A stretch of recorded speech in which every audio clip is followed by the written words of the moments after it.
Today, we have Sister Abeer Zayyad, who is a Palestinian archaeologist and head of the Islamic Heritage Department in Al Aqsa. She has been heavily involved in preserving and sharing the history of Jerusalem, particularly focusing on the Al Aqsa Mosque and its surroundings. Abeer Zayyad is recognized for her efforts to raise awareness about the rich heritage of the Al Aqsa Mosque and its significance, not only for Muslims, but the entire world. She has been part of initiatives aimed at highlighting the historical, cultural, and religious importance of the site, which is situated in Jerusalem. Her work is particularly timely, as Al Aqsa has been the subject of political and religious tensions, making the preservation of its historical and cultural heritage all the more urgent. Through her research and public engagement, Zayyad aims to counter misinformation and provide a clearer understanding of the site's history, helping to preserve its legacy for future generations, inshallah. So, I would just like to start with an opening question. I wondered if you could tell us a bit about your work and what you do day to day. My work is, I have two things that I'm doing most of the time. One side is archaeology, which all the time trying to give the correct information about archaeology, about Jerusalem. And this is not an easy job with all the thing that is happening in Jerusalem. And I'm trying my best, especially for Muslims, for the Palestinian, to know the correct history about Jerusalem, because there is a lot of misunderstanding. And the other side is to working with the families in Jerusalem and to try to improve their life in different aspects, to keep them and to preserve them inside Jerusalem. So, on that vein, I wonder if you could tell us why you do what you do. Why is what you do important? Which I think is It, really important. If you could tell us why. in fact, it starts with me when I was a child. When I was a child, I noticed in Jerusalem, I grew up in the old city. I grew up inside the Al-Aqsa Mosque. And I noticed that all the tour guide when I was a child, there was a Zionist. And all the story that they was telling. And I was wondering why we does not know all the history of Jerusalem.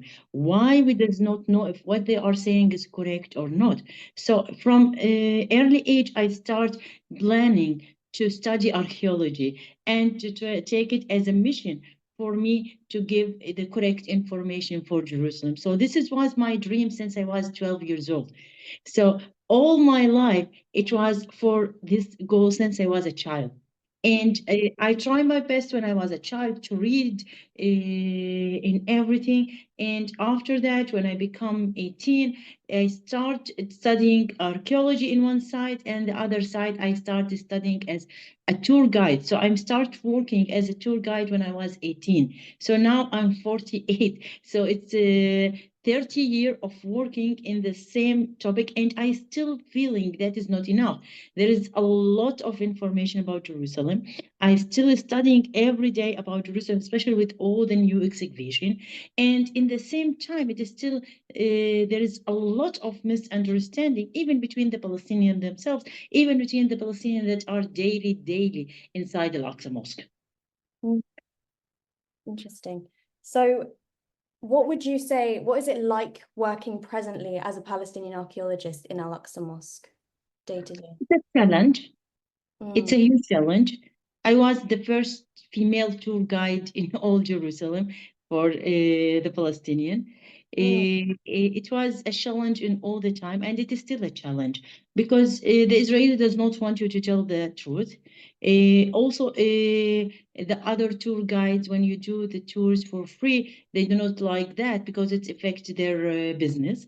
And also, the people who does not understand the correct archaeology, sometimes they does not want to listen to the truth. They want to listen to what they grow up with it without trying to change it. So it's a huge challenge from more than one side, especially to be a female. Even in some groups, when they are coming from UK, they refuse to be in a tour with me because I am female.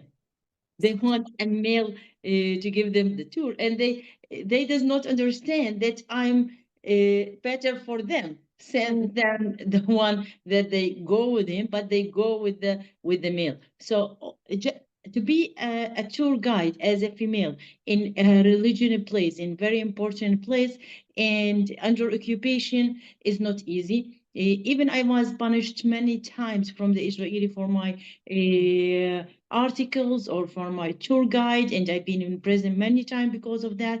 But even one of the articles that they write it against me in 2010, they say that the dangers of me, in their opinion, that I'm telling the correct archaeology, and they are depending of knowledge for the Muslims to keep the narrative that they are saying. So this sentence it just give me more power and understanding how much important what I'm doing. And this is the reason why I start doing my tour for free, because before 2010, I was charging the people for the tours. After this article and understanding how much this important from their mouth, I start doing all my tour for free because I understand the meaning of what I'm doing better in 2010. It's very important what you do. I think so. Part of what we want to do here on this call, I would love to give you this platform to kind of tell us about, you said that there was a lot of misinformation going around. I would love to know about Al Aqsa's archaeological layers, things that we don't see. So tell us about the main archaeological layers of Al Aqsa and how they reflect the site's complex history, if you can. A lot of people does not know that the oldest archaeological layer that we have it is go back to Roman time, 2,000 years from now, almost 30 BC.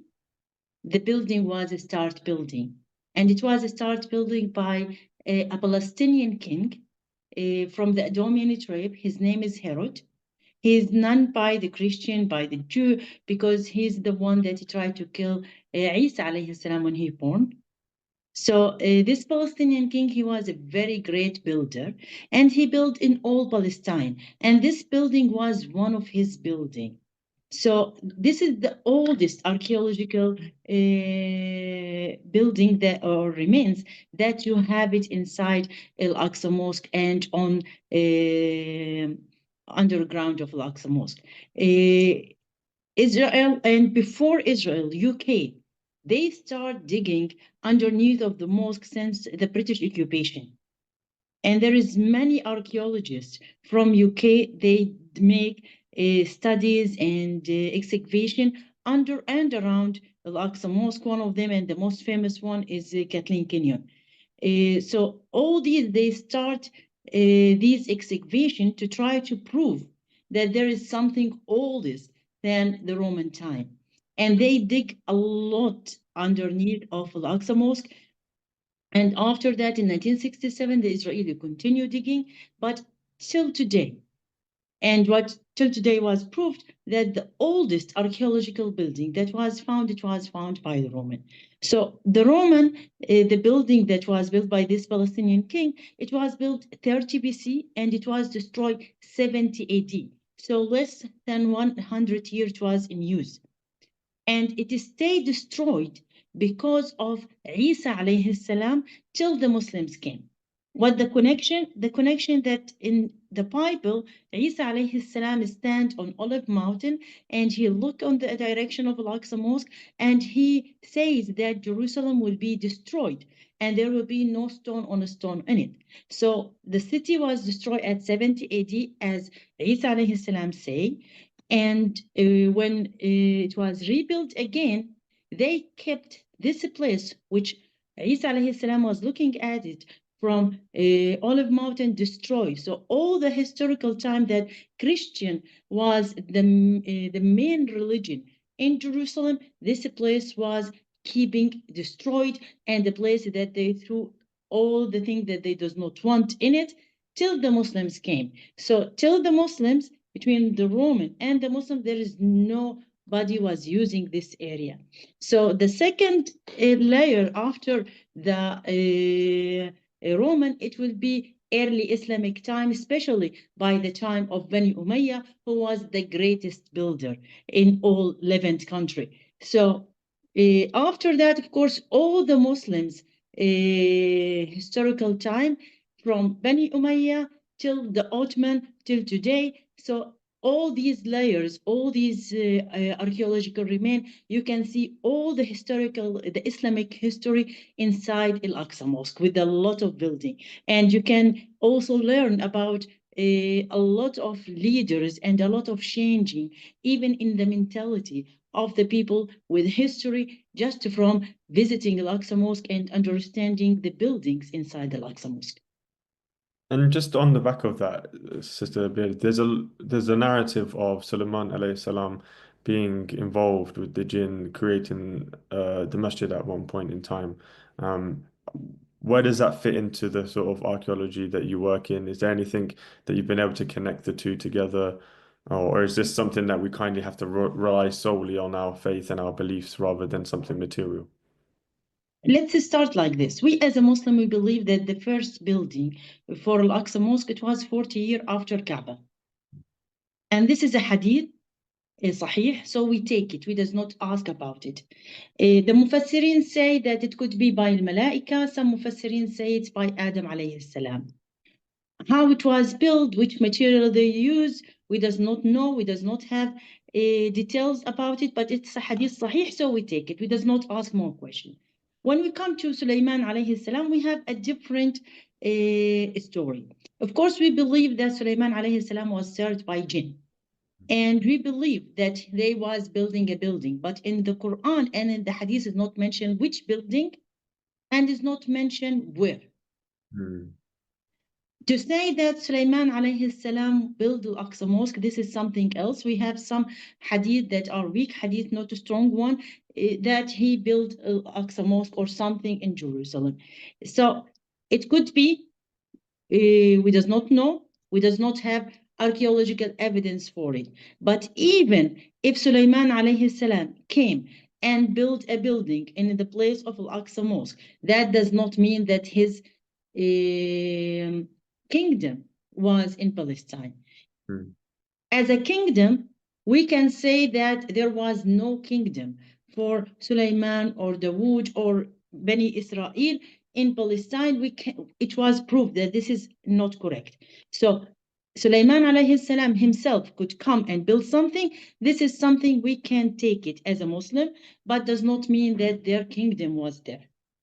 So sometimes we mix the information between what was telling by our religion and what is telling for us by the story that are coming from the Old Testament, the Torah. So we need to be very, very careful in that.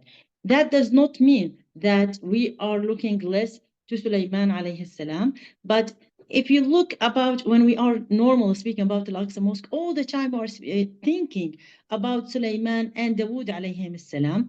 Even that in Islam, there is no mention at all for Dawood alayhi salam in Jerusalem or any connecting with Jerusalem. But even that, all the Muslims, when we mention Al-Aqsa Mosque, they think about these two prophets. And they forget the prophets that was really live inside the Al-Aqsa Mosque, and they born in Jerusalem, and they spent all their life in Jerusalem. So when you speak about Al-Aqsa Mosque, few people will remember Isa alayhi salam, Zakaria alayhi salam, Yahya alayhi salam.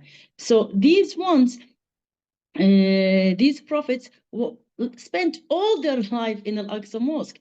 And this is something that proved by archaeology, by history, by everything. And they spent all their life in that place, in the building that we can see it today, the remains that we can see it today. So mainly we need to remember them. They are not less than, for us as a Muslim, Zakaria, Yahya, Isa alayhim salam, they are not less than Sulaiman or Dawood alayhim salam. So even if it was only Zakaria and Yahya and Isa, the one that was living in Al-Aqsa Mosque is more than enough for us.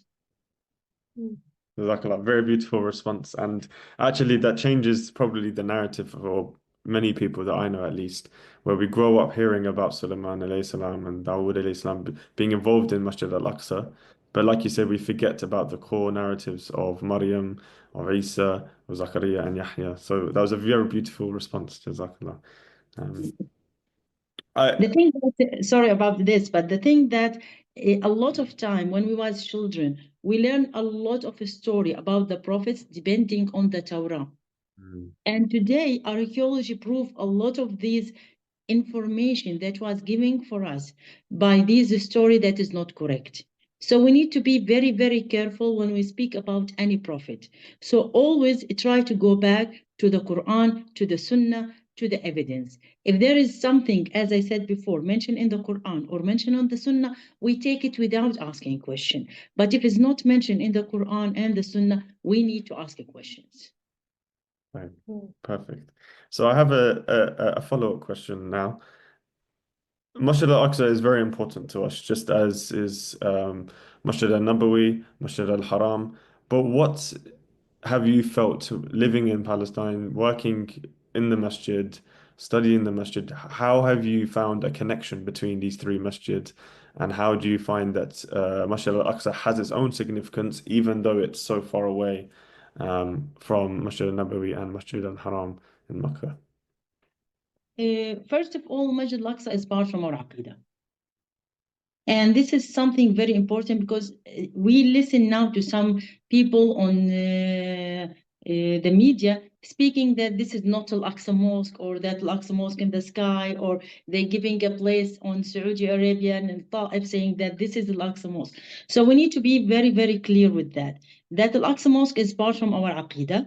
To say that he's in Al Ta'if does not work with a miracle, because if you have a horse, you can go in the same night and come back from that area that they are giving to Mecca. So there is no miracle in that. Second, that to say in the sky, also we know that Al-Aqsa Mosque on the ground, and this was mentioned in Sunnah and in Hadith, in Quran. And also the Prophet ﷺ, it was clear that when he go to Medina, where the direction that he's praying for Al-Aqsa Mosque, for our first Qibla, which is completely different than the Ta'if. So it's clear, and there is no question about Al-Aqsa Mosque, this is as first, that this is Al-Aqsa Mosque. So Allah subhanahu wa ta'ala mentioned this mosque and mentioned that this place is holy and everything around it is blessed. So this is, as a beginning, is very important. And even the Prophet ﷺ, when they have, sorry, I do not know it in English, al-jarad, a kind of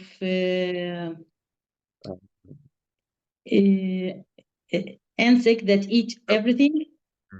So when it was in Medina, he made dua that is go to Jerusalem because it will be die before it's arrived to Jerusalem.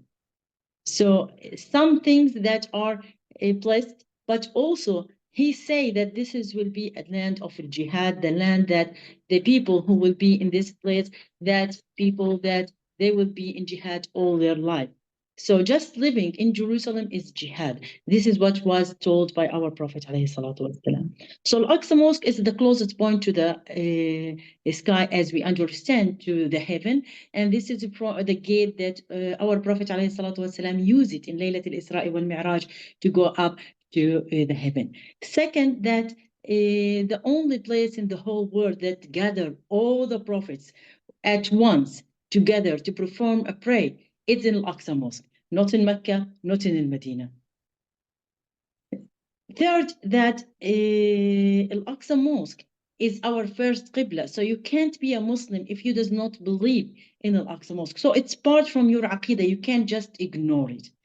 And to live there, and not only to live there, you can ask any visitors that they came to Al-Aqsa Mosque, what they're feeling before they visit Al-Aqsa Mosque and what they're feeling after they visit Al-Aqsa Mosque. After you visit Al-Aqsa Mosque, you feel different. Your connection with the place is different. You will feel that you are connected with this place. It's you can feel wherever you walk, the history. Wherever you walk, you remember that each step you are doing inside Al-Aqsa Mosque is a step that one of the prophets was praying there. So it's completely different feeling. And as much as you try to explain it, there is no way to explain it. It's just a feeling that you get it. immediately when you arrive to the mosque. I know sometimes the people stay in the airport for hours because of the Israeli. But if you ask them after they arrive to Al-Aqsa Mosque and make the first pray for them there, immediately they will forget everything and they will feel the peaceful about the place and they love the place. You just fall in love in the place, and this is just part from the blessing of the place. And also, when you go now to Medina or Mecca, everything is modern, everything is new. But in Al-Aqsa Mosque and around it in the old city, you can see the history of Islam. You can see all the Islamic building. You can feel the history. Not there is nothing is destroyed. Everything is preserved. You can see all the Islamic thought, all the Sufi, the Shafi'i, the Hanafi, their schools, everything you can see it. And you will be surprised how much we are inside Jerusalem, that we are not on one madhab, or that we are not that strict with one madhab like some of the mosques in the UK. We are so open for everybody, and that we are welcoming everybody, and each one of us can be in any madhab, but we can all of us pray together in the Masjid Al Aqsa, women and men. And you can see that the Masjid Al Aqsa is a place for everything in our life, for our playing, for our studying, for our weddings, for everything in our life. I remember even when I was running from the school, I was going to Al-Aqsa Mosque. So it's connecting with everything in our life. Jazakallah khair. I'll give it back to Sophia, I think, to ask maybe a historical question again. Wow. Yes. I was going to say that kind of memory shapes our identity, and archaeology can be seen as an important political tool in shaping a narrative and shaping this memory. This has been argued by, we've got Ta-Nehisi Coates, Rachel Poser.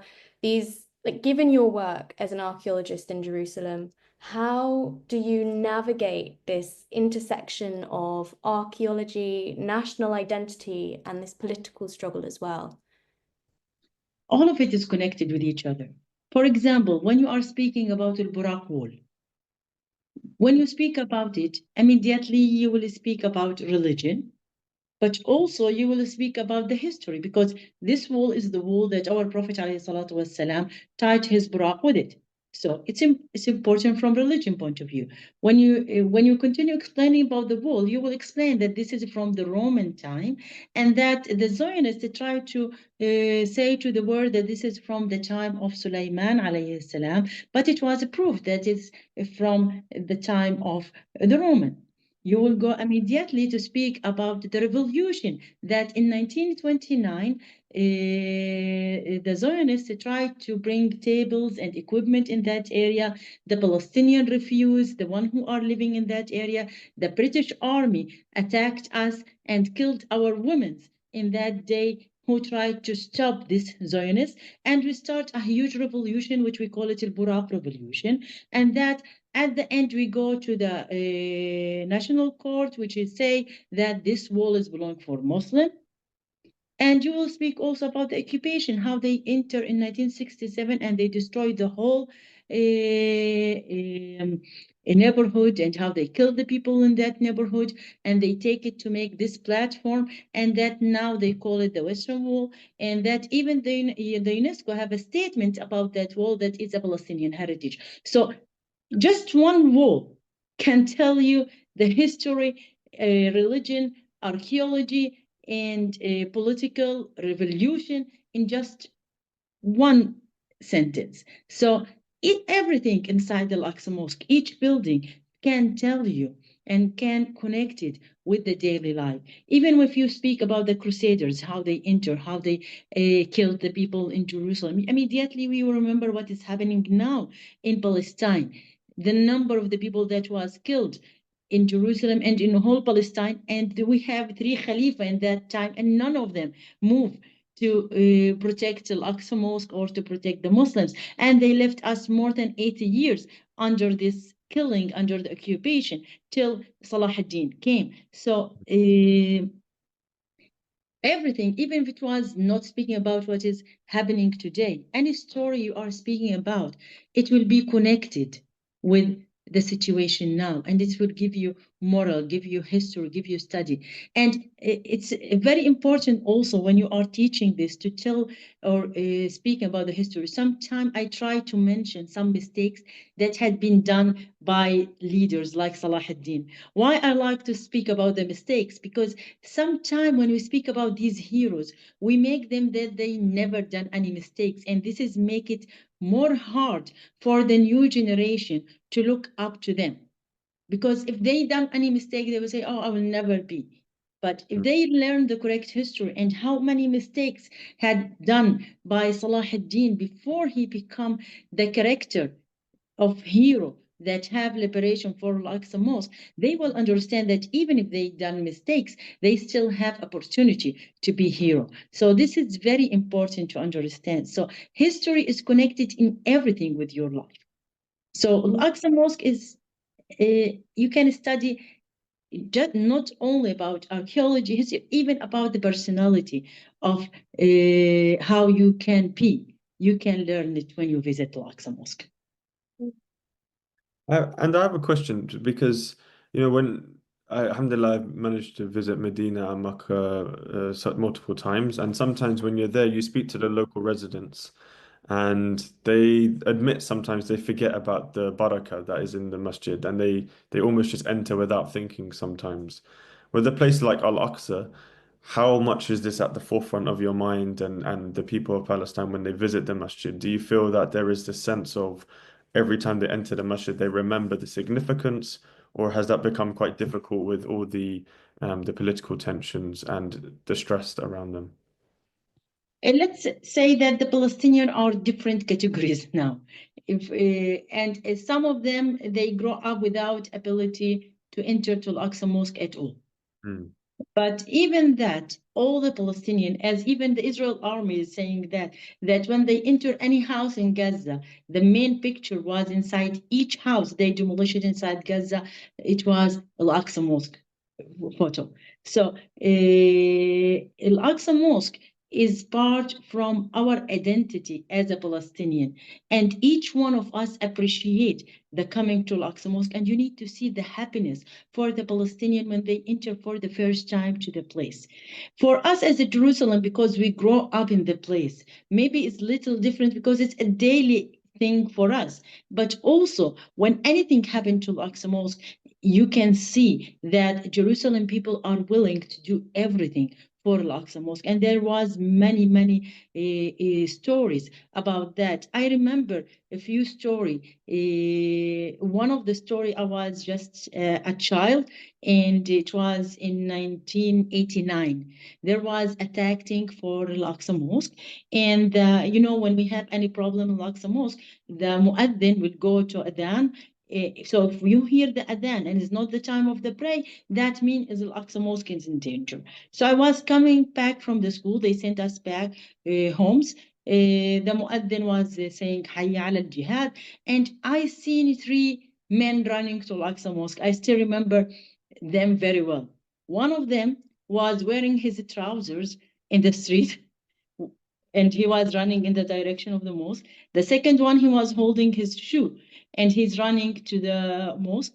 The third one, which was very shocked for me as a child to see it, a person that he's a drug addicted, he was giving himself the shot, and he was running to Al-Aqsa Mosque while he's doing this. So imagine a person that he's with the drugs even. He did not forget his duty as a person that he's living in Jerusalem, that his priority is Al-Aqsa Mosque. And this is just one example. Another example, I remember that it's happened before a few years, that the adhan go out at 2 a.m. So at 2 a.m., there is no prayer at all. 2 a.m., we hear the adhan going out. So immediately, people, there was no transportation, nothing. All the villages that was able, or the neighborhood that was able to hear the voice, all of them, women and men, they go out in the street. all of them was going in the direction of Al Aqsa Mosque, telling the Muaddin go out and say it was by mistake, the mosque is okay. But people went with their pajama, with their everything. They go out immediately at 2 a.m. just when they feel that there is something happened to the mosque. And we can't forget what happened in 2017 and the strike that happened for 2 weeks in Jerusalem because of Al-Aqsa Mosque. So the people in Jerusalem, they believe that Allah subhanahu wa ta'ala created them for one purpose only, is to protect Al-Aqsa Mosque. And this is the most important thing for them. And we always, my father say that the day that they will take it is the day of our death. So I think we've talked a lot about Al-Aqsa Mosque, and given that Al-Aqsa is sacred to Jewish people and Muslim people and Christian people, how do you see the role of the mosque in promoting an interfaith dialogue, even on an international scale? Is there potential for mutual respect and understanding, like just even on just a religious basis rather than a political one, or No, there is not real understanding for Al-Aqsa Mosque, and there is no real respect for the place. And I remember one of the journalists, he was saying that Al-Aqsa Mosque is very huge. Why you does not share part from it with the Jewish? I answer him that we already share something with them. They already take the whole Moroccan quarter. They take, which is Islamic Waqf, and they take Al Burak Wall, which is holy for us and by national laws belong for us, and it's a Palestinian heritage. And we are not willing to share more. And yes, Al Aqsa Mosque from Jewish perspective is holy for them, but a lot of hachams before a few years they was saying it's forbidden for them to enter before the Mashiach came, because they does not believe in Isa alayhi salam, so they are still waiting for the Mashiach. So for them in their religion, they're supposed to wait for him to come. And after that, with the political pressure, they start, some of them, changing their narrative that they supposed to prepare it for the Mashiach, and they supposed to take it. And their goal is not even to share it. Their goal is to take the whole place and to build a temple in the place. In the Jewish narrative, they say that this is the place where Sulaiman built a temple. And you need to understand that they do not respect Sulaiman at all. They consider him a king, and they even consider him a bad king that was not believing in God. They say that he built the temple. And also they say that Ibrahim alayhi salam tried to sacrifice his son Ishaq alayhi salam on where the rock of the Dome of the Rock. So we as a Muslim, we believe that Ibrahim alayhi salam tried to sacrifice his son Ismail at Arafah mountain. So it's major different beliefs.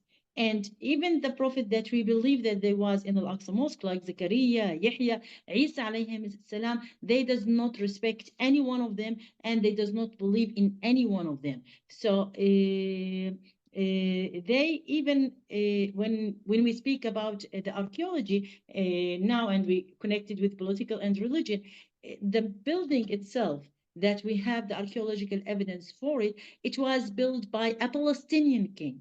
This Palestinian king is from the Edomian tribe. His mom is from the Neptune tribe. His mom was not Jew. His father was not Jew. So from Judaism point of view, he's not Jew at all. And he is a Palestinian ethnic. He built a building for all religion in Jerusalem. Not, yes, he put part from it for Judaism, but the building itself, it was for all religion. And this building was destroyed after less than 100 years. So how you are want to take a building from the Palestinian, because one Palestinian once built a building here for worship for the Palestinian who was living in Jerusalem. So it does not make sense at all. Normally, when they speak on political, or when they say their narrative, they say there is archaeological evidence for the temple.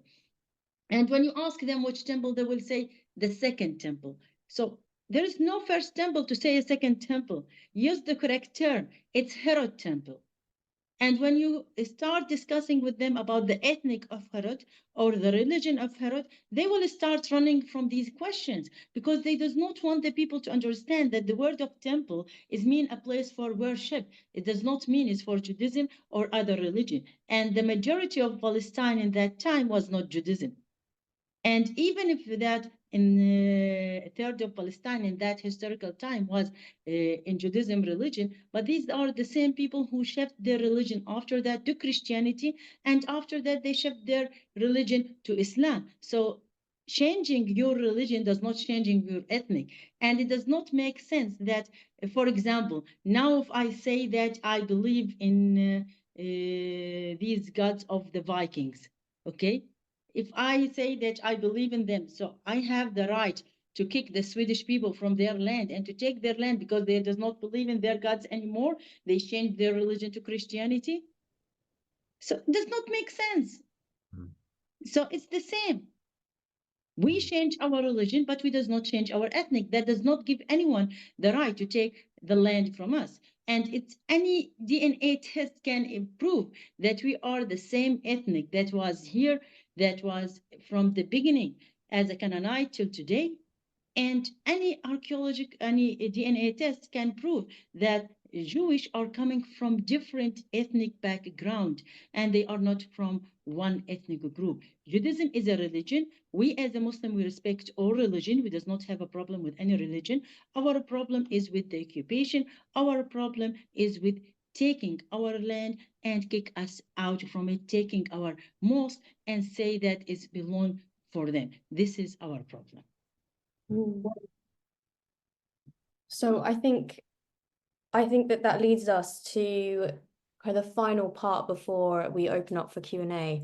I wanted to say, so given the many layers of significance, like historical, political, theological, and cultural, that Al Aqsa holds, what do you hope future generations will take from this site, and what legacy would you like to see it have or leave for the world? First of all, just now we are hoping that the mosque will survive with all this thing that is happening. When we was children, we was hoping that we will have a freedom or a peace life for our children. Now we hope that our grandchildren have it.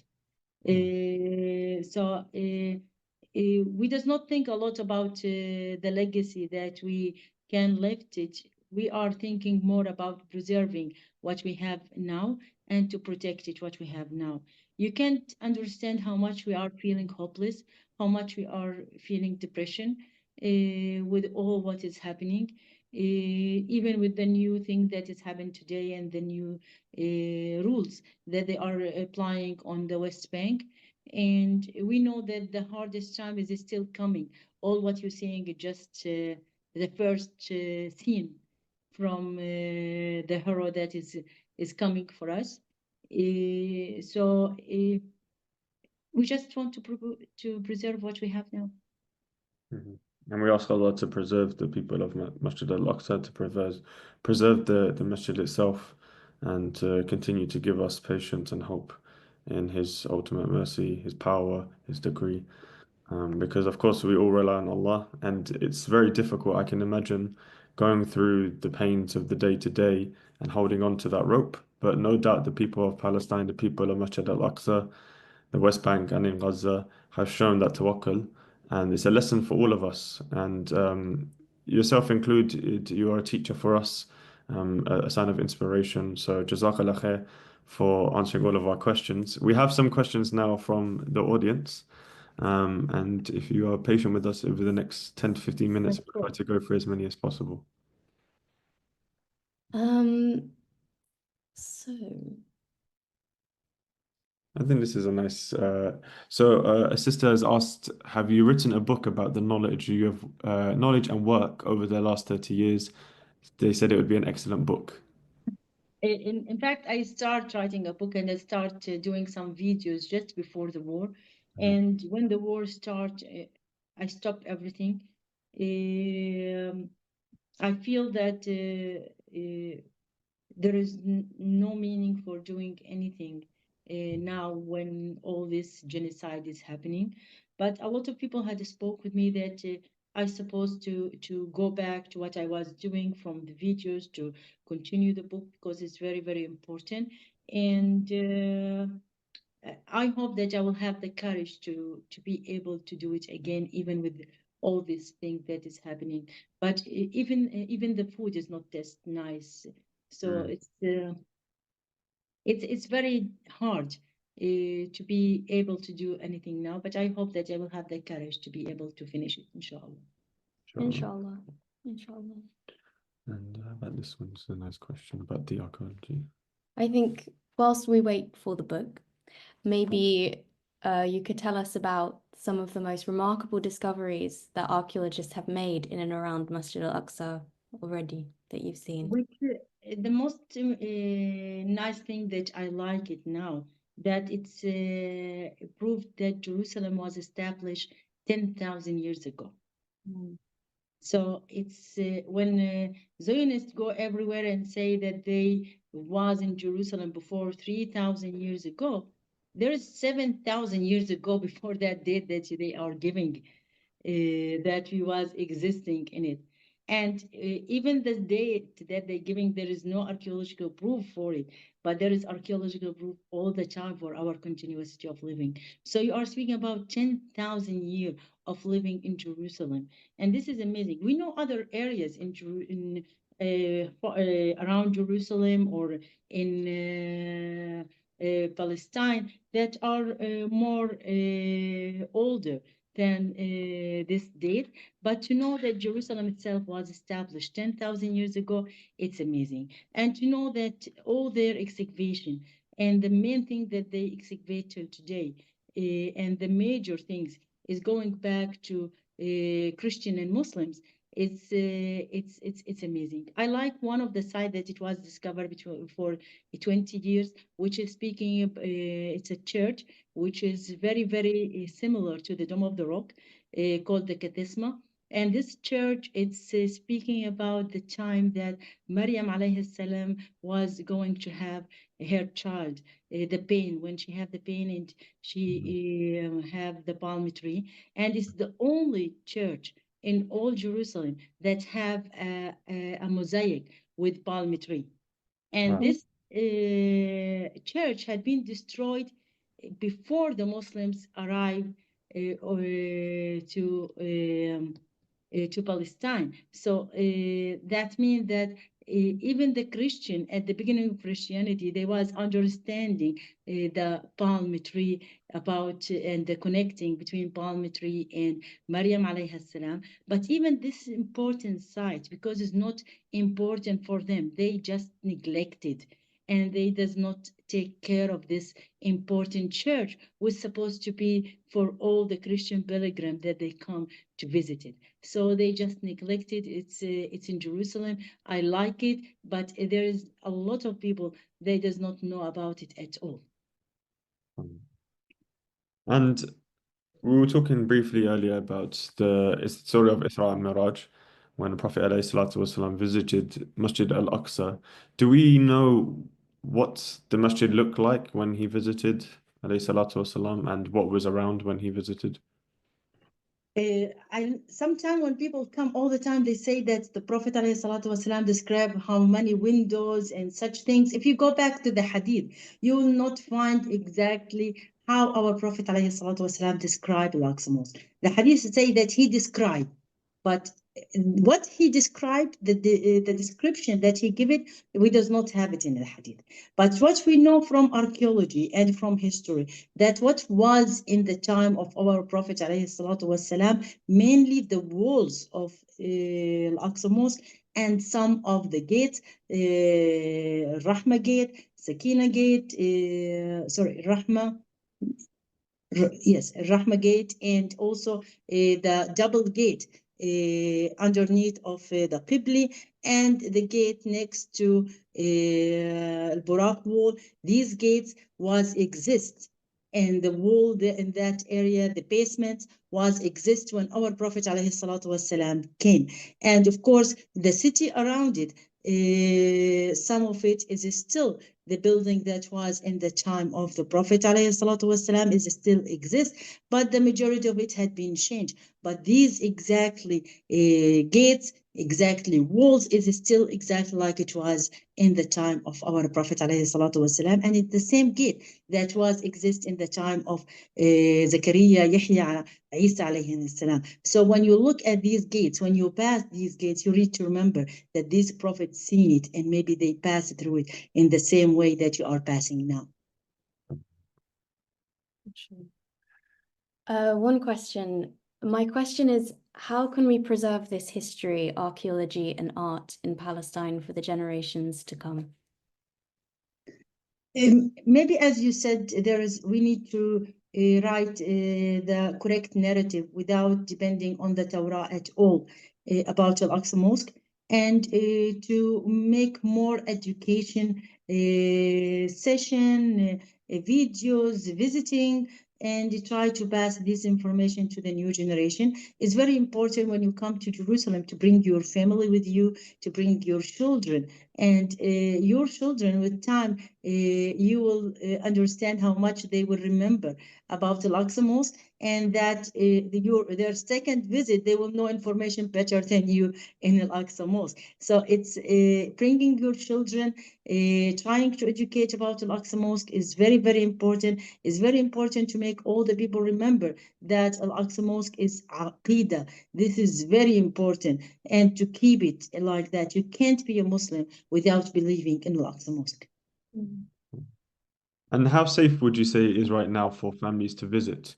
And if the war continues, how do you think this will affect the future of Al Aqsa and the safety for visitors to come? Yesterday we was with a family from South Africa. They was coming to visit with their two boys, one 4 years old, one 8 years old. And it's inside Jerusalem, it's safe. You need to understand that Jerusalem is very safe area, even with everything around Jerusalem is collapsed, but it's stayed Jerusalem safe. So if you want to come to Jerusalem, you will be more than welcomed. People welcoming you. Of course, the Israeli does not like to see you because they understand that you are coming for Al Aqsa Mosque, and this is not what they want. They will try sometime to give you some trouble and make it difficult for you to enter to Al Aqsa Mosque. Of course, the British embassy will not be involved because they will tell you that it's an area of war. We advise you not to go. But it's very, very important you're coming. But it's very safe for the children, for you as a family, and you will enjoy the place even with all of this. But if you're worrying about the pumping, with no, Jerusalem is safe, especially for tourists. Another question. I wanted to ask, what is the occupational force's responsibility to protect Masjid Al Aqsa? And I think it linked a little bit to a question that I wanted to ask, but we didn't have the time, about UNESCO and their role in the preservation of Al Aqsa Mosque and how effective they actually are given the political circumstances at the moment. I did not understand the first part from the question. Wanted to ask, what is the occupational force's responsibility in order to protect Al Aqsa? Do they have one on an international scale, I think is the question. It's let's say like this. The Israeli police, they are more than one kind that are inside the mosque. And of course, their duty is what they say is different from what they do.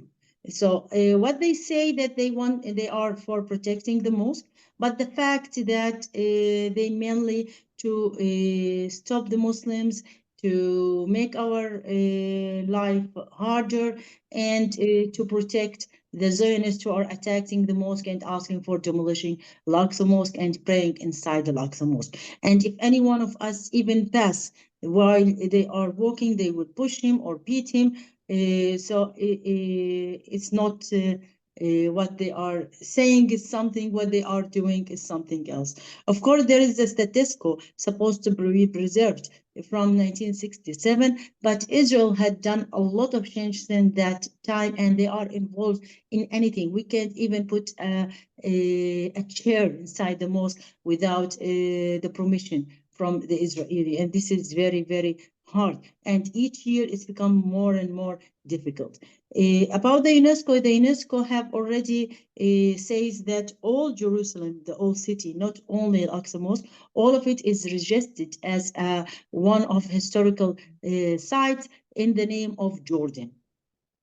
So Jordan had applied for the UNESCO to register Jerusalem as archaeology place for Jordan, and it was registered.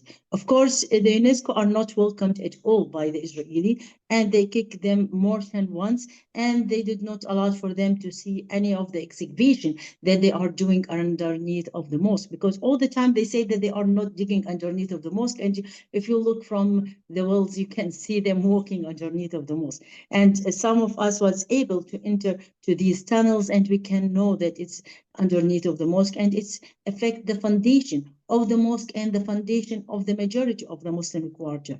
So it's, of course, it's a danger on the life of the people, it's danger on the mosque itself, but Israel does not care about that. The UNESCO, they try that, but as now what is happening to UNRWA, it's happened to UNESCO before. They does not want anyone to say about the thing that they are doing, or to stop them from the thing that they are doing. I think we'll end with one last question, and that would be, what would your advice be for the Muslims living in the UK?